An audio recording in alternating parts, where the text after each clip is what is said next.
The horizon was not empty, it was burning. On a humid morning in the Philippine Sea, Commander Ernest Evans stood on the bridge of the USS Johnston. He was a destroyer captain. His ship was a tin can, a vessel made of steel so thin that a heavy machine gun could punch right through it. He had no armor. He had barely any big guns. He was effectively piloting a floating gas can. He looked through his binoculars and saw a nightmare. Emerging from the mist was the Yamato, the largest battleship ever built by human hands. It weighed 72,000 tons. Its main guns fired shells the size of a minivan. Just one hit from the Yamato wouldn't just sink the Johnston, it would vaporize it. And the Yamato wasn't alone. Behind it were 3 other battleships, 6 heavy cruisers, 11 destroyers, the center force, the pride of the Imperial Japanese Navy. Evans knew the math, he knew the physics, he knew that by every law of naval warfare, he was already dead. He put down his binoculars, he turned to his crew. He didn't order a retreat, he didn't call for help. He said, "All hands to battle stations, flank speed, left full rudder." He wasn't running away, he was charging. This is not a movie scene. This is the Battle off Samar, the story of the day a Native American captain took a knife to a gunfight and won. To understand why a tiny destroyer was fighting a battleship, you have to understand the mistake that put them there. The USS Johnston was part of a task unit called Taffy 3. Taffy 3 was not a fighting force, it was a support group. Their job was to protect the landing beaches at Leyte, where General Douglas MacArthur was waiting ashore. They had escort carriers, slow, converted merchant ships made of thin steel and wood. They carried old planes with depth charges, not anti-ship torpedoes. They had destroyers like the Johnston.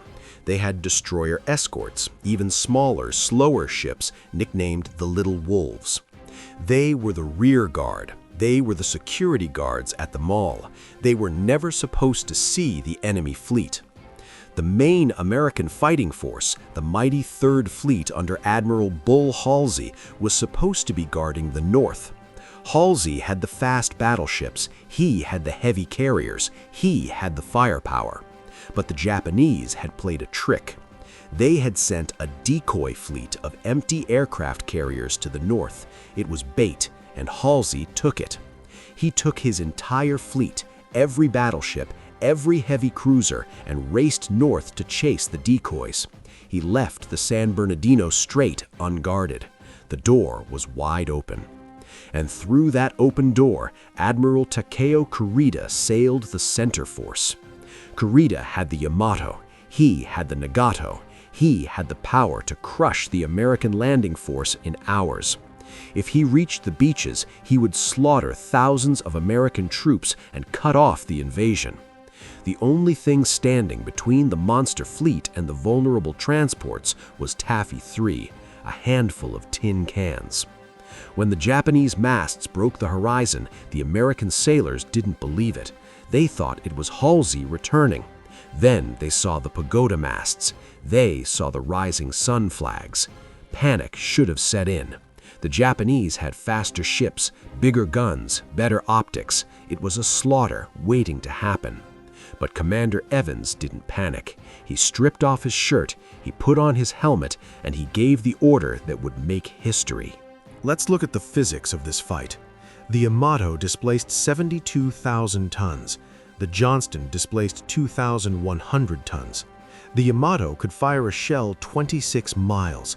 The Johnston had to get within 5 miles just to scratch the paint. If you put these two ships in a simulation, the Johnston loses 100 times out of 100. But naval warfare isn't just about tonnage, it's about geometry, and it's about psychology.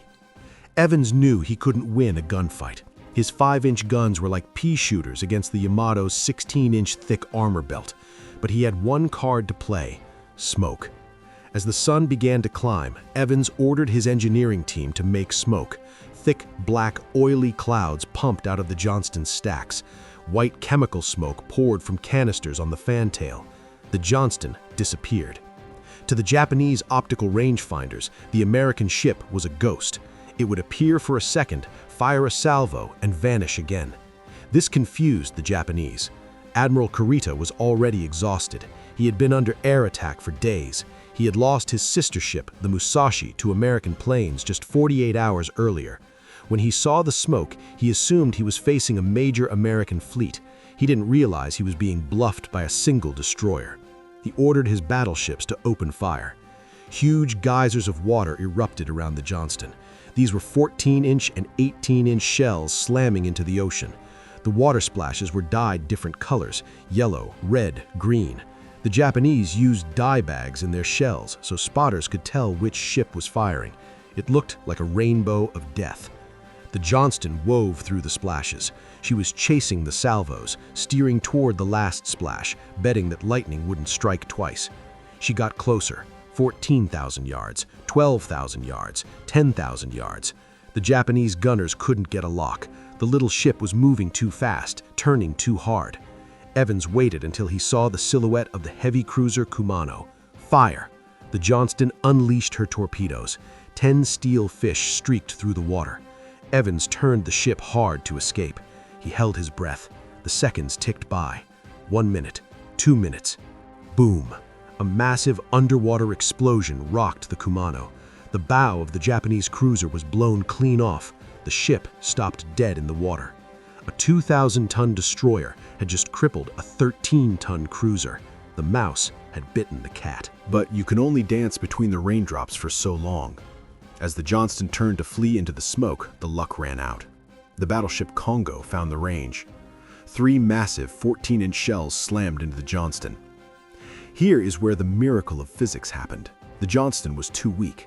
The Japanese were firing armor-piercing shells designed to punch through thick battleship steel. When they hit the unarmored Johnston, they didn't explode inside. They passed right through. In one side, out the other. If the Johnston had been better built, she would have exploded instantly. Her weakness was her armor. But the damage was still catastrophic. The shells punched through the engine room. Superheated steam filled the compartment. The sailors down there didn't drown. They were boiled alive in seconds. The skin peeled off the bulkheads. The power failed. The steering engine was dead. The speed dropped from 30 knots to 14 knots. On the bridge, Commander Evans was hit, not by a bullet, but by shrapnel from a shell burst. 2 of his fingers were blown off his left hand. His shirt was soaked in blood. The bridge was a wreck. Most captains would abandon ship right there. The ship was limping. It was on fire. It had 1 engine left. It was surrounded. But Evans wrapped a handkerchief around his mangled hand. He went to the fantail near the rear of the ship. He started shouting orders down the hatch to the men manually cranking the rudder. He yelled, "More ammo, we aren't done yet." For the next hour, the Johnston became a zombie ship. She couldn't run, so she circled. She circled the Japanese heavy cruisers like a wolf biting a bear. She fired so many rounds that her guns overheated and jammed. The sailors were loading shells by hand, slipping in the blood of their messmates. They hit the battleship Haruna. They hit the cruiser Chikuma. They were pests. They were annoying, and they were terrifying. The Japanese gunners started to panic. They poured hundreds of shells into her, but she wouldn't sink. She just kept firing. The Johnston wasn't the only hero that day. Seeing Evans charge, the other ships of Taffy 3 realized they had no choice. If they ran, the slow aircraft carriers would be caught and sunk. They had to buy time. Enter the USS Samuel B. Roberts. If the Johnston was a tin can, the Samuel B. Roberts was a sardine tin. She was a destroyer escort, slower, smaller, only 2 guns. Her captain, Lieutenant Commander Robert Copeland, got on the loudspeaker. He told his crew, "This will be a fight against overwhelming odds from which survival cannot be expected. We will do what damage we can." The Sammy B charged. She charged straight at the heavy cruiser Chokai. The Sammy B got so close to the Japanese cruiser that the Japanese guns couldn't depress low enough to hit her. The shells flew over her mast. It was like a boxer fighting a toddler. The boxer couldn't punch down far enough. The Sammy B fired wildly.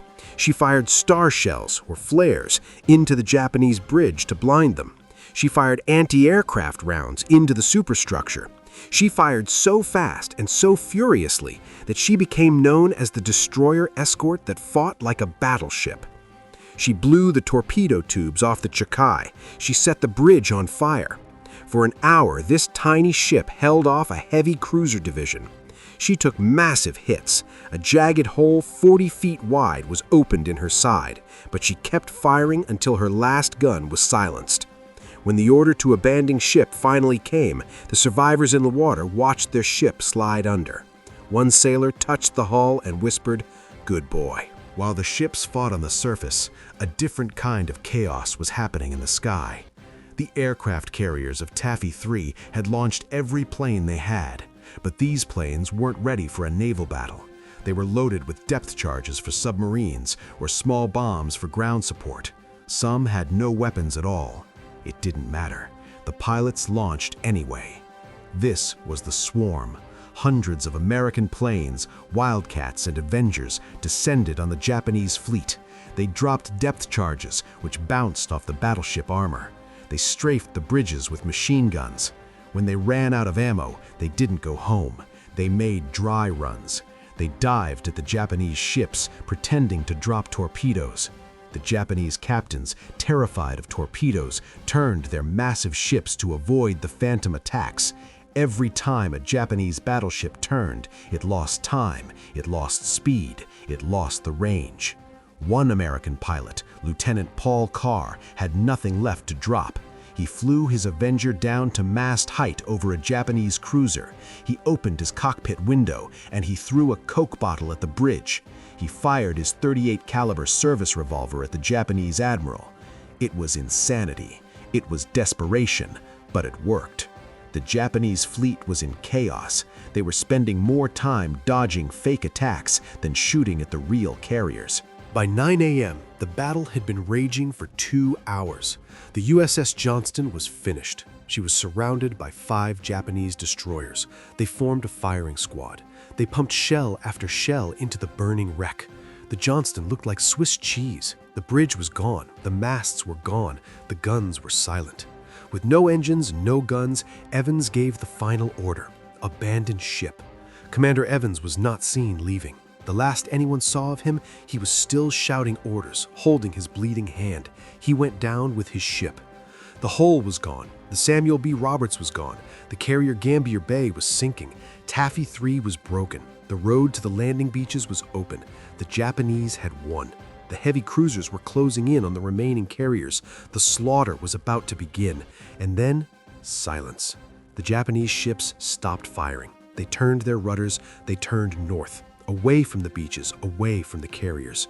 On the bridge of the Yamato, Admiral Kurita had broken. He looked at the smoke. He looked at the ferocity of the American defense. He looked at his own confused fleet scattered by the swarm of planes.